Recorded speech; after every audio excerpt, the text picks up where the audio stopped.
huge forklift raised the one I'm picking up, and that one doesn't have any wheels, and they removed counterweights.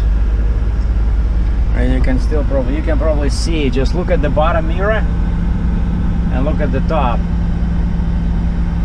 So I just finally positioned the trailer. Basically they raised it from one side only, because these are such huge forklifts, like these ones over there, right? And so they raised this thing for one side. So instead of usually, you know, one forklift is on one side, one on the other, and they raise it and you back between them. No, these guys, they're so powerful, they raise it from one side, and then I just backed, and it was a bit tight, and then I had to go inside. I had to go in there, like I was sitting there. I had to go in there and just back under, and I'll show you guys once this thing sits on my deck. I just hope it's not too tall, because my raised center is in the middle, you know, and these forklifts are pretty big. I don't want to be over 14 feet, otherwise my permits will be too expensive. Okay, I'm just taking a quick break here. Alright, we're running. Just wanted to show you guys what I have here.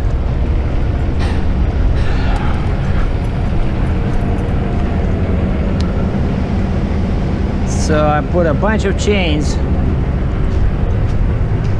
and I'm running with a flip down,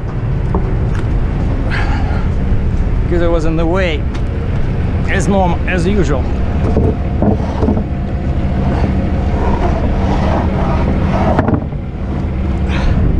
Now the load is secure. I got 4 chains in the back, and I put 4 in the front, and then I added another pair. So I got 3 pairs here. Right, let me check. 1, 2, 3, and 3 on the other side, so 6. I got 6 chains here, 4 chains in there, because it sits like this. It sits on the frame, and then the rear sits on the top of my wheel group.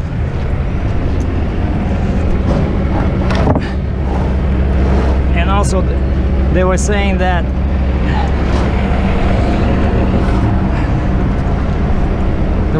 this thing, because it's, you know, a lot of weight here, right, and it does not touch my frame in there, it might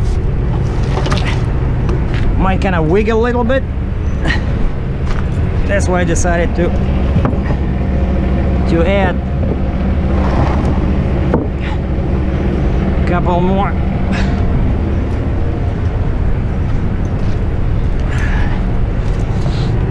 And I ordered Mississippi and Alabama permits, and I just talked to the permit company.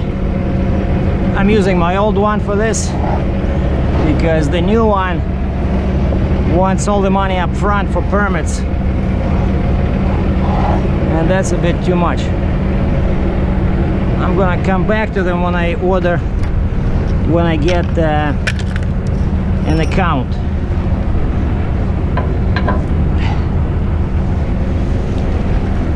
Alright, so now we're just securing this baby over here.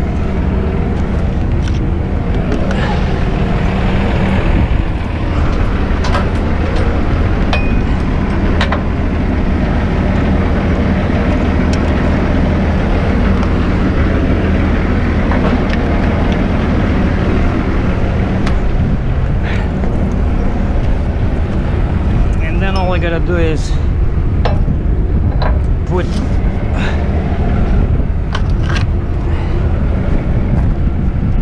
my signs and flags on, and I already have them on the truck, and I put the sign on the trailer, but then I had to take it off because I realized that the flip has to be down. And so a big forklift like this came from the back and just grabbed my tires and like this on the flip axle. Very fast, much easier than with a crane. Actually, now I remember I was complaining about this, That's how King Transport did it.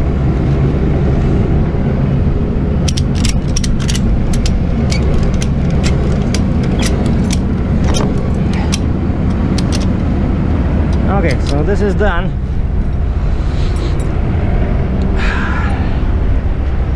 I think I'm gonna be pretty tall. So one more thing I gotta do is, you know, check my height. It's not a very good load. And I didn't even move my fifth wheel yet. But I did put the pusher down.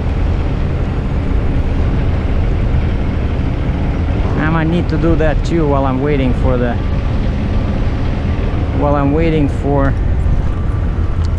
the permit, because I cannot go without a permit anyway. Okay. So okay, this one is here. Let me just put the rest of the signs and flags.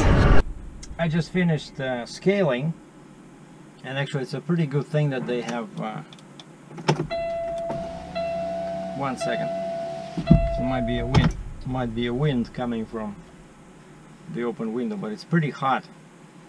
But basically I got lucky that these guys over here, they have a scale, and it's a very cool scale where you can check your, you know, all your axles.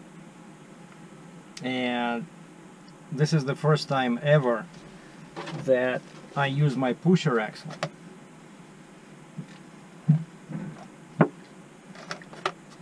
And on the Mac, I remember it was easy because the of course it's a stupid setup, you know, where your pressure regulator is under the door. Like, you know, how do you know how much pressure to put in? Actually, somebody asked me this question, and what I did it on the Mac, the way I did it on the Mac is because I had the adjuster, the pressure for the pusher adjuster right here, you know, so I could turn that knob and then I could immediately see the result on how much was on the fifth wheel, right? And so here I scaled first with the pusher up, and the fifth wheel in the same position as where it was as I was deadheading here. And I had 15,360 on the steer, and I had 56,700 on the drives. That's without the pusher. And I had 60,520 on the trailer. Let me just double check my gross. 15,360, because the gross does not change, right, when you move your axles. Plus 60,520. 132,580. 132,580. Maybe I should rescale, because I was fooling around with the pusher and the steer and the drives, but I did not scale again the trailer. And this was the first one. Again, when the fifth wheel was, but I mean, it shouldn't affect, like, your fifth wheel position never affects your trailer weights, you know. But it's a complex scenario because I got a pusher axle, but well, at least something is definitely wrong here, because at least the truck and steer, it should be the same, you know. Truck like 56.7 plus 15.3, it should be the total weight on the steer and when I put the pusher and the drives, right? But the trailer should be the same anyway. So over here, so it looks like it's 132.5, and if my empty weight is 53, so that's 79,000, just like they said. They said 79, no, they said 78.1. It's definitely more, it's definitely heavier than that. Well, anyway, I'm going with my thing over here.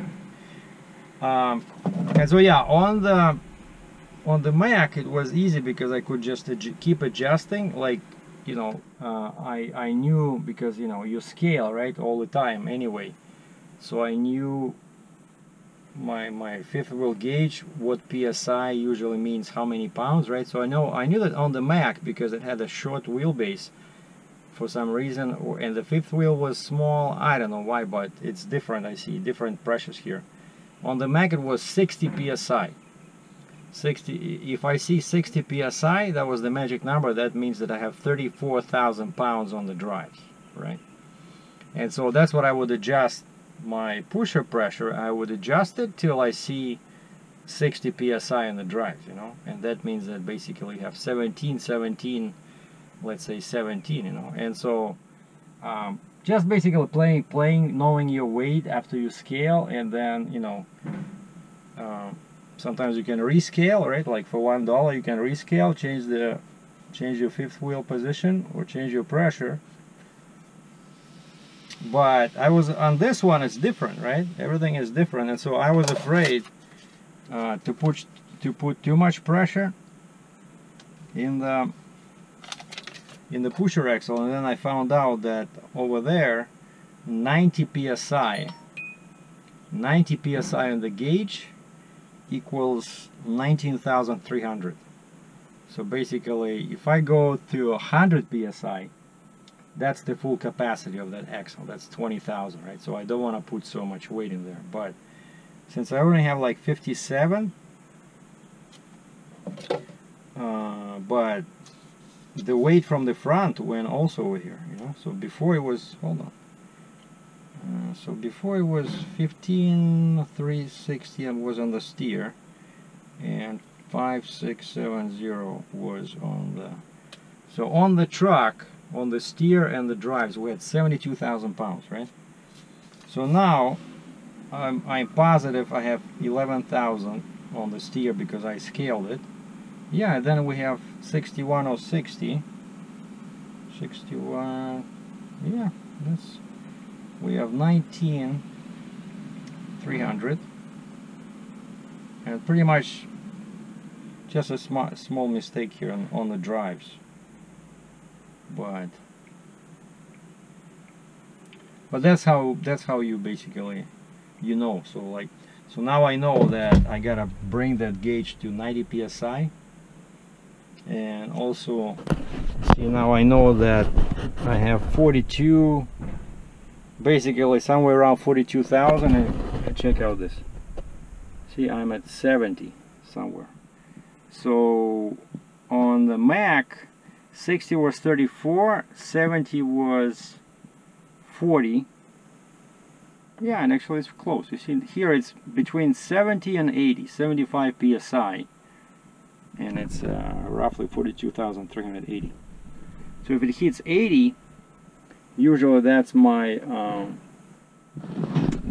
maximum, because these axles are designed for 46,000, right? So basically that's the trick. You don't want to overload you don't want to exceed your factory rating for the drives. You don't want to exceed your factory rating for the pusher.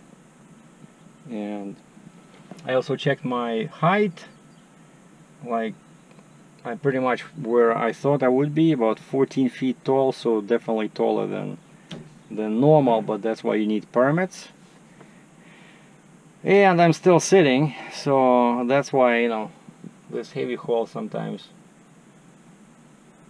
you waste a lot of time. It took me like 4 hours to load, but I'm not gonna charge them extra, because I don't know, like, you cannot, quite often you cannot load in 2 hours, and these guys started pretty much right away.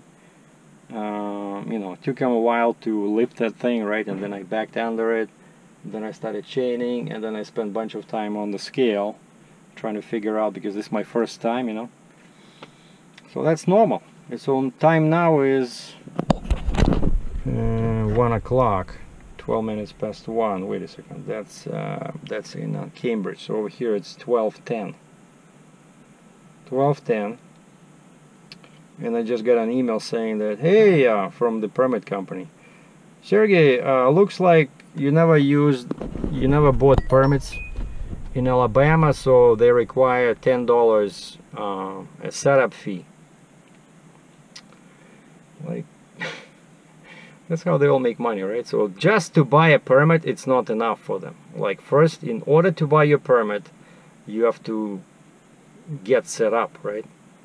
But at least these guys don't require a signature, right? Most other states, when I started working with this permit company, you know, they would send me a form, and so for me it's a big deal because I have to print it out. You know, if I just can, you know, sign it with my finger somehow on the phone and send it back, but no, you have to, you know, I have to hook up my printer, sign it, print it out, sign it, and then scan it and send it back to them, you know. And I remember I was driving with a load, and each state I was coming to, she was asking me for the signature, so to get set up in that state. And so basically I cannot drive, you know, like when you one-man show, right? So you need somebody in the office, you know. But it's all, the good thing is that about Alabama is that they said that does not need a signature. So that's why I'm trying to explain. That's why that's a big deal. And I don't know. I thought I would be picking up my flip box today, but that's the plan. The plan is just to get to the Fontaine plant, northeast of Birmingham. And probably that's why the permits take so long, you know. Like, imagine, as soon as I arrived here, I prepared the paperwork beforehand, yesterday, like the form, you know, the form to order permits, right? All my axle spacings, weights, like roughly, and I thought I would be around 132,000, so gross, and so now I'm 133, but by different calculation I'm like 132.5, so pretty much exactly what I thought I would be.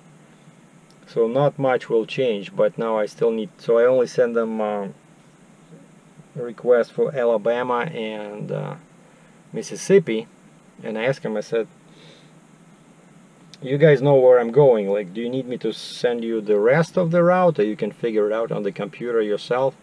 No, send us the rest. Okay, so now that's why I cannot drive too far today.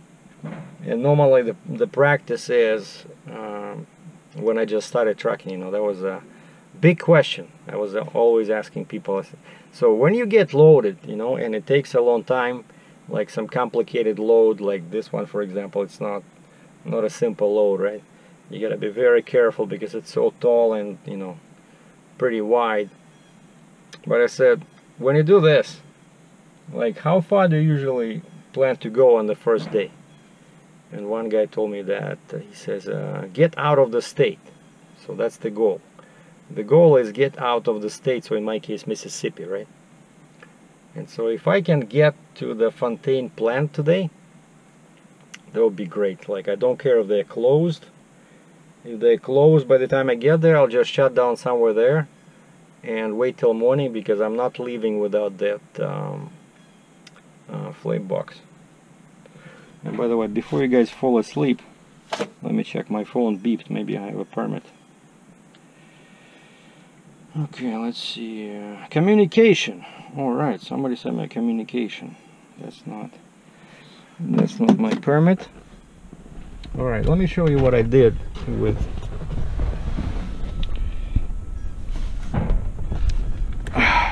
so the pusher is down. Those that massive airbags over there, right? And this is the adjuster over here, and that's this. Oh wow, now it shows 80. Why are you showing 80? It went down a bit.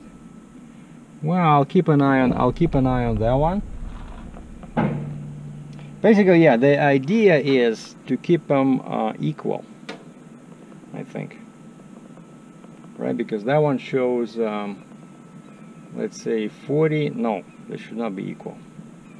They should be less, but I tried, like 60 was too low, So I know it was 90. When it was 90, I was like a 19,000. When it was 90 psi, I was like a 19,000. So I definitely want to go too high, because then I'll just overload. But I tried backing with this thing, and you know, it's set up, everything works. As soon as I put the shifter into reverse, I hear the beeping sound, and this thing goes up, you know, by itself. So it's automatic, it goes up. Oh, and so one more thing is another thing that took me a while was I was I was moving my fifth wheel, and first I went too far and I heard like I hit something. What? Turns out, see, this truck, I never could have done it on a Mac, you know. On a Mac, if I went like my fifth wheel could only go this far, like here to the middle, right? But here I think I went over here, yeah, because that hose was over there. So I went over here, and this frame, but of course I was going like, you know, 10 centimeters an hour, so, and I hit this, you know. So again, everything is different, so I had to figure out the way. So how far can I go?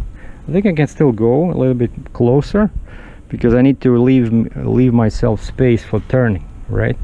And I tried turning actually, like on this, I try to do a wide turn, but I like this. You see how fenders are away? There's a space in here, right, between the frame and this stuff, you know, that's what can hit your fender, right? But because of this, you have extra space, you know.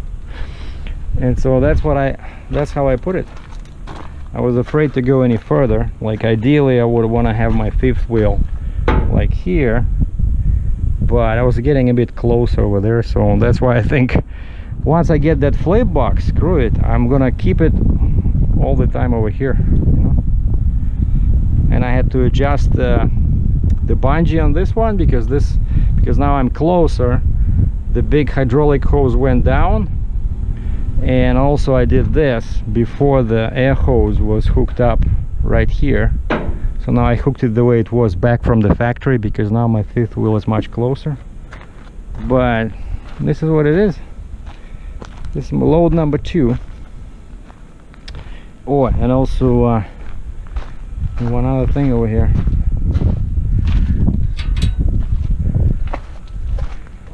I put it in position 2. You see, that's how they load it. When I said, you guys always do it like this, they said, yeah. You know, okay. So yeah, I put it in position number 2. 2, 3, 4, 5, 2. And I cannot go too low, because then there's not enough pressure in this axle. See? Okay, right now it's up. That's good. So I got my sides over here. Everything is cool. And you see, I only have like 60,000 pounds over here. You know, I don't actually need this flip axle. But when I was backing, right, I was backing under, and so the flip axle was in the way, because these guys, they didn't want to raise the machine too high, right? And that's why we had to put it down. So now I can actually put it back in, but you know, it would be, that's where that thing, the rubber sits over here. What this axle is here, it sits here. But then, you know, where do I tie it down? Anyways, like, it's this flip axle, it's more of a headache than but I don't want to sell it. I don't want to sell it, because just like everybody says, as soon as you sell it, you will need it, you know. It gives you flexibility, you know. That's what it does, because normally they don't allow you to have more than 20,000 on each axle, right? And actually, I think I'm a little bit over. You see, everything was taken off, like wheels, counterweights in here, taken off, and the actual mast, they're just half of the mast, right? And the wheels in the back. It's a cool load. Taylor. Actually, that's, there you go, that's the same one, I think. Yeah, so it's one of these monstrous forklifts. Yeah, you see the ladder over there? Yeah, so that's what I have. That's the thing you see. Usually they use them at seaports.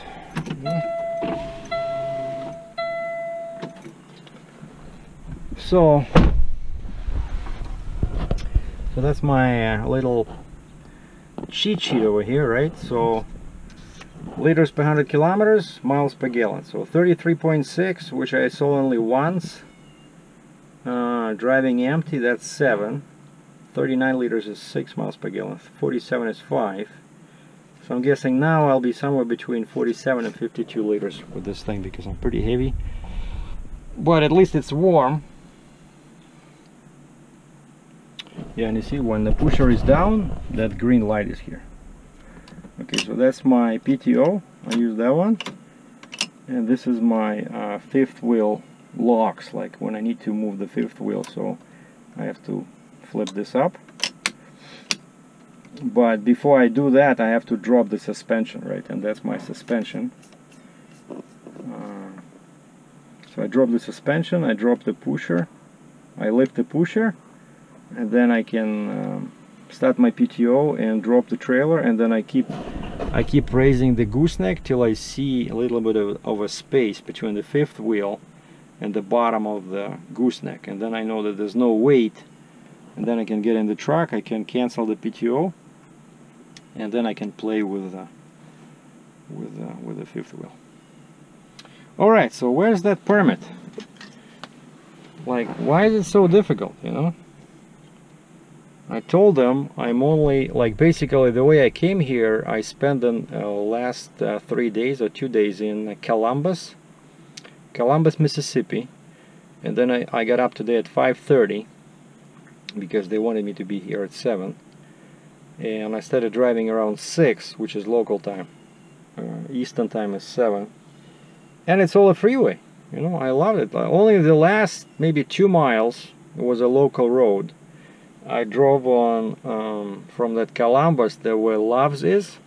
I drove west on I think it's US 83 or 82, and then I went south on Alabama 25, and I was sure that 25 would be a local road, but no, it was a 4-lane, you know, 4-lane. And only when you enter this little town of Louisville, just before you enter the town limits, there was a sign saying that, you know, the 4-lane ends like in half a mile, 1 mile, and then the freeway ends actually, and you come to a stop sign, and then you turn on the local road. So I made only 1 turn, and I'm at the plant, you know, beautiful. Well, it's past 2 o'clock local time, and I started bugging my permit company, like, what's going on? Why does it take so long to get the Mississippi permit? And they get back to me, oh, it looks like you didn't haul through Mississippi before, so you were not set up with the office, you know. And I said, why are you telling me this now, 6 hours after I send you the request for the permit? Oh, I cannot remember. I thought you went through Mississippi before, and I didn't, you know. And so she sent me a document. It's called Mississippi Insurance Requirements, and in order to order an oversized overweight permit, the DOT permit office in Mississippi must have a copy of the insurance certificate, and it must name them as a certificate holder, which is Mississippi Department of Transportation. And so finally, 6 hours later, I find out about this, you know. And these permit companies, like, that's why I've been sitting here. So basically now I I sent a copy of this to my insurance broker, and I said, please, you know, because I know it takes them like, doesn't take that long to issue this thing. It can be, you know, 10 minutes, and then I get a copy. But I don't know if I'll get out of here today, so that's the problem. Okay, time now is 3:10 local time. So finally got my insurance certificate showing the Mississippi DOT is certificate holder. Send it to the permit company, and we'll go from there. So maybe it shouldn't take now this long, because like I said, it's only 100 miles from here to Alabama, you know, so it's only 2 highways. But you know, makes you know wonder about these permit companies, right? You wait for 6 hours, and then they tell you that, oh, you don't have the insurance certificate on file. All right, that's why you need, you know, permit companies, because I had no idea that I needed to have insurance certificate on file with the local DOT, right? I don't know. I'm just anxious to get going, at least get to the same truck stop, you know, where I was the past 3 days. Like, forget Springville, you know, because that's already Alabama. And but anyway, so finally something is happening. That was the delay, right? The delay was the insurance certificate. And the plant, I talked to one guy, I said, what time do they close the gate? He says 6 o'clock. So I have 3 hours, and it gets dark at 7:30, I think, local time. So as long as I get that stupid permit before 6, I'm fine. I can still get to the truck stop. It's just, I hate, you know, I said, what do I do? Like, can I stay here? And of course they say no. Basically what you do is you drop your trailer, and then you go somewhere, find a place to park, and then you come back in the morning, you know. So that's option number B.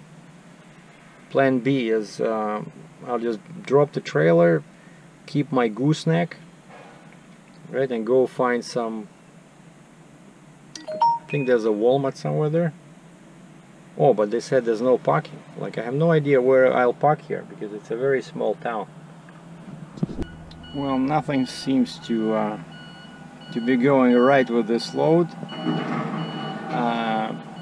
All of a sudden I felt some, you know, movement on the trailer, you know, and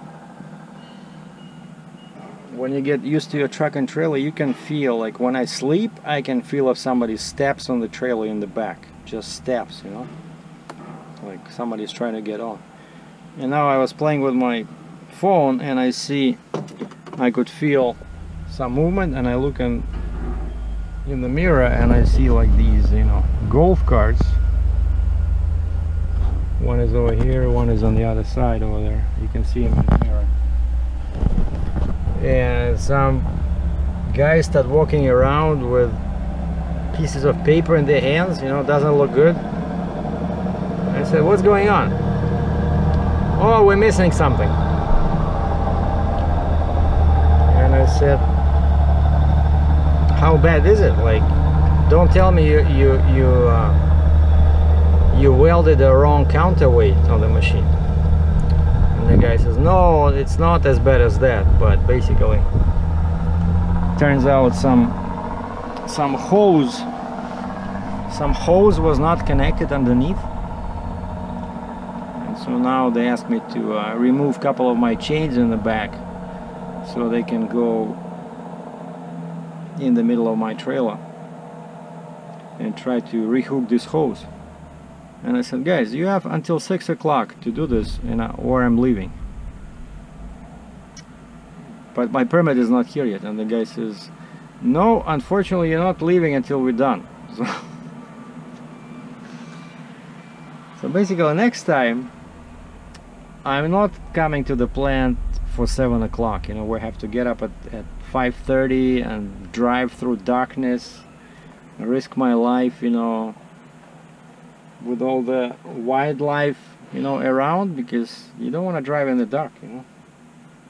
Anyway, that guy is here, that he's supposed to climb in, and I said, please don't damage my air hoses over there in the back, you know.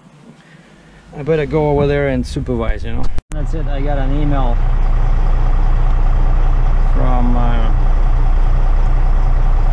from the permit company saying that they're going home because it's 5:30 over there already.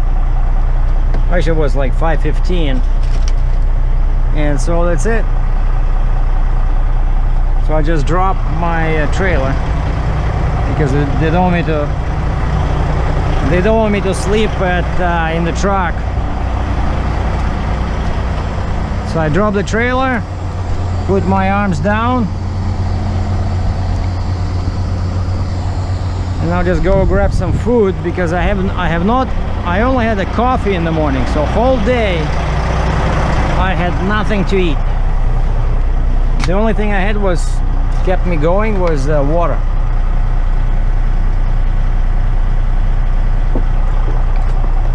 And now there's a Walmart 5 kilometers, 3 miles away. The same Walmart that said they don't allow parking, but all guys here say that trucks park there all the time. And also he says if you cannot park over there, look at the look across the street. There's a Chevron station. He says there's a Chevron, so I'm here now, so I can go like this through downtown, or I can go like that, and actually I would prefer to go like that. Yeah, I don't want to go through downtown,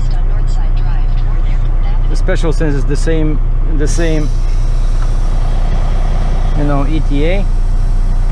And that's why these loads, they should pay more, you know. And I was just talking to a friend of mine about this, and I said next time I'm never gonna, when I'm counting my rate, I'm never gonna say 2 hours to load, 2 hours to unload, you know. Yeah, unloading takes usually quick, it's like 2 hours, but border crossing, yeah, 1 hour, okay. But loading, so I spent whole day here and I'm still not finished. And actually now I'm using a personal conveyance.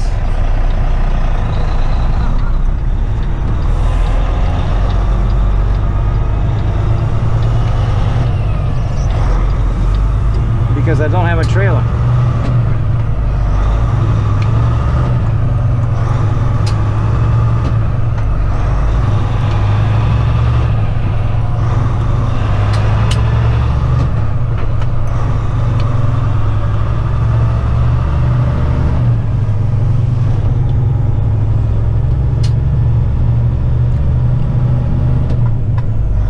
Yeah, what a day. Well, at least it's not cold. Like the temperature now shows, what, 27. I better start the auto. My climate control is now in auto. But you see, this is always the way I prefer it, instead of going through downtown with lots of lights and cops. You know, I'd rather go like this. Except I don't understand why I'm turning right where I'm supposed to go south on 15.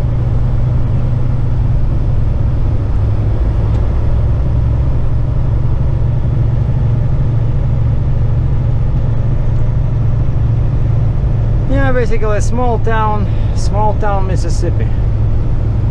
Over here there's some kind of a big steel plant, and these guys probably supply steel to the forklift plant. Oh, by the way, the guy showed me exactly what this forklift is. I saw the same one assembled with you know, wheels, and he said that my forklift the rated capacity is 90,000 pounds. Okay, so this thing can lift 45 tons, and we're coming up on the speed limit. 45 imperial tons. And the wheels were shipped separately, and the counterweight in the back, there's a counterweight, 20,000 pounds counterweight. It was shipped already. And turns out that my machine, it's not a mast machine, it's a boom machine. So it has a big, it has a boom, and then it has one of those frames for containers where they can spread them, you know, to like 20 feet to so this thing can grab a 20-foot or 40-foot container. Okay, to Highway 25. I think. Oh yeah, this is where I was turning this morning. Okay.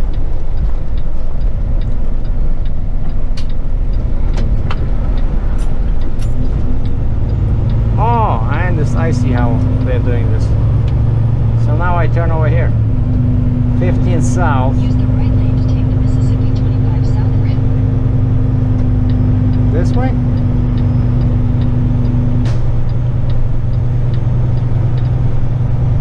I think this is the way because I came from there.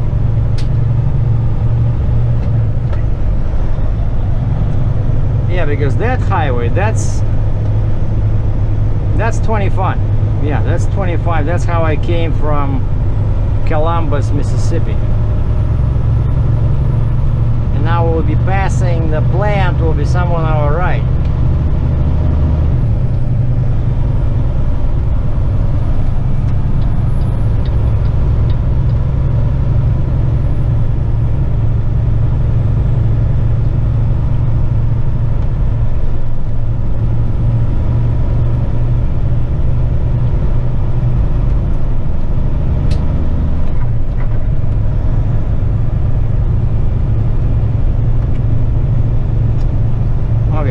Kilometers to Main Street.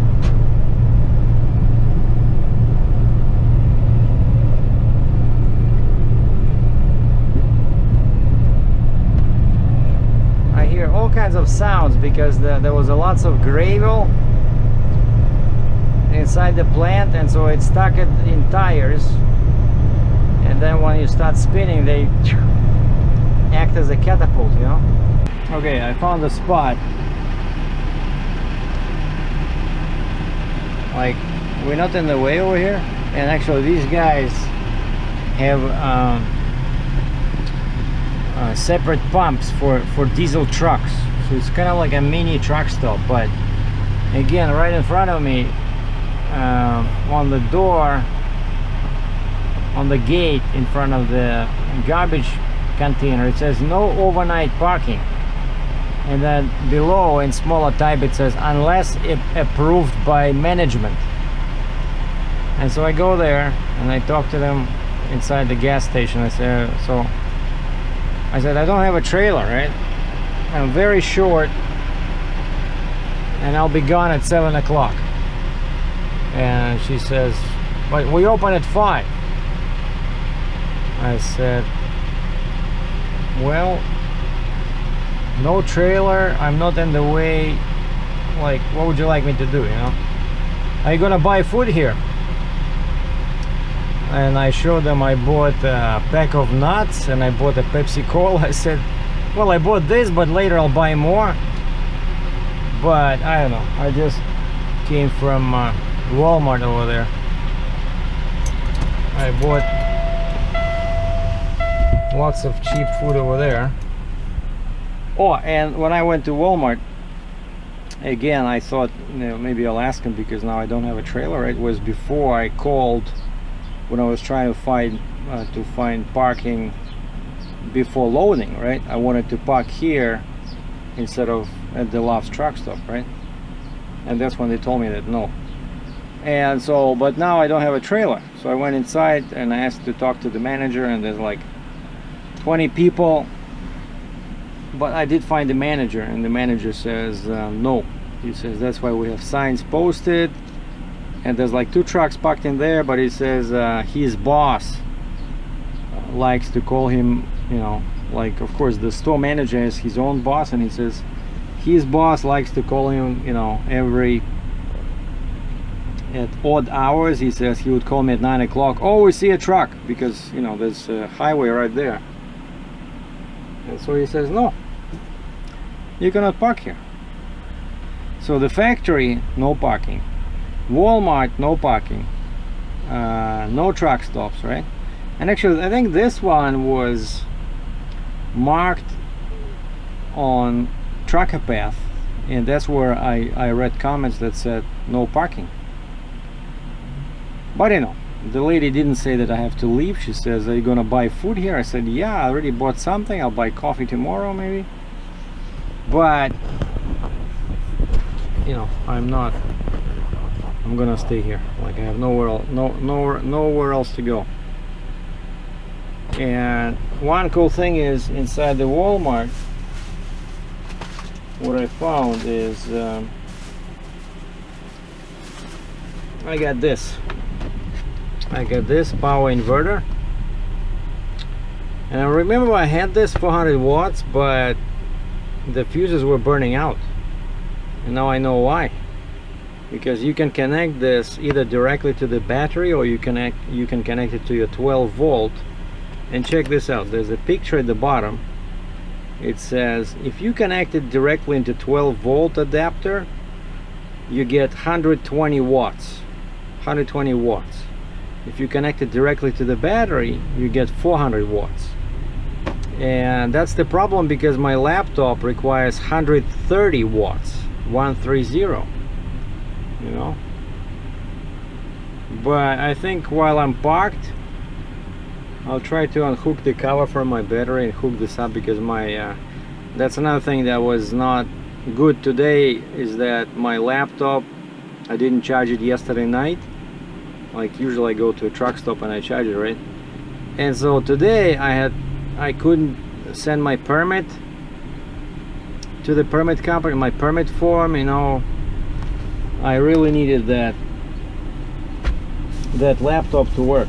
Oh, but one cool thing I found here at the Walmart, like these Quest bars that most truck stops sell for like $3. Like where I was sitting in Columbus, Mississippi, they were selling, they had 2, you know, I think, in my opinion, these are like 2 best flavors. Either this one, oatmeal chocolate chip, or this one. You probably see it at each truck stop, this chocolate chip cookie dough. So this one has 4 bars, and the price was $7.25 or $7.35 for 4 bars. So less than $2 US a bar, whereas at the truck stop they sell them for $3 or $2.95, you know. So I feel like I'm getting ahead, you know, I'm saving money. But these are really good with coffee in the morning. And the only reason I bought only one is because this was the last box, you know. Like, there were still boxes of that one, of chocolate chip, but the oatmeal was gone. So I grabbed the last one. So I thought I would show you guys some driving with the load, but unfortunately it didn't happen, because my trailer is at the plant, right? I did show you some driving, but at least now I know what the pressure should be on the axle, on the pusher axle. I know my rough weights, you know. So, and that's another thing, that's why I need the laptop, because actually I went inside to see if they have any plug-ins. They have like 3 or 4 tables in there. I went inside to see if they have any plug-ins, and they don't. They only have some industrial, what looks like, I don't know, 300 volts or 220 volts, you know, where they're big AC is connected, and I look at the plug, it's way bigger than normal, you know, plug-ins. So no power, and that's why I got to spend, what is it, $29, still cheaper than a truck stop, that inverter. They sell it in at the automotive section. And so I need to charge my laptop. So first of all, I want to do this video, right? I need the power to make the video on the laptop. And secondly, I need to order the rest of my permits, now that I know my weights, I know my dimensions, right?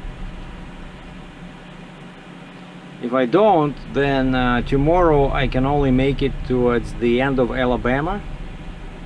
What's the next one over there? I think Tennessee, right? And then I have to shut down. So that's why now when I prepare my, I have to study my routing, where I want to go, because that's what they said. They said, give us your routing. I said, come on, you cannot do it yourself? They said, no. So I gotta list all the highways where I want to go. But basically I'm going, stop one is Fontaine Plant tomorrow, if I get my Mississippi and Alabama permit. Well, I don't think that should be a problem. And I'm gonna pick up the flip box, and then we'll go north towards I-65, and then basically through Louisville, Kentucky, and then Cincinnati, Ohio, and Toledo, basically towards Michigan and towards the Canadian border. So that's roughly 1,000 miles from here. 1,000 miles, and then once I cross the border, I jump on 402, and then it's 401, and it's 3 hours to my parking lot in Cambridge.